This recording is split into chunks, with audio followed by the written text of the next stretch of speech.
ایک مرتبہ حضرت عمر رضی اللہ تعالی عنہ فرمانے لگے، آپ صلی اللہ علیہ وسلم نے کسی غزوے کے لیے چندہ فرمایا تو حضرت عمر رضی اللہ تعالی عنہ آدھا مال لے کر آ گئے اور آپ صلی اللہ علیہ وسلم کے قدموں میں نچھاور کر دیا اور دل میں سوچنے لگے، آج میں نے بہت سارا مال اللہ کی راہ میں دے دیا ہے، آج تو ابو بکر کو نہیں جیتنے دوں گا۔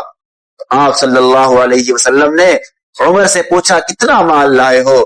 کہنے لگے حضور آدھا لا کر آپ کے قدموں پہ نچھاور کر دیا، صرف آدھا گھر چھوڑا ہے۔ اتنے میں ابو بکر صدیق رضی اللہ تعالی عنہ تشریف لائے۔ آپ نے پوچھا ابو بکر گھر میں کیا چھوڑا؟ تو فرمایا اللہ اور اللہ کے رسول کا نام چھوڑ کر آیا ہوں۔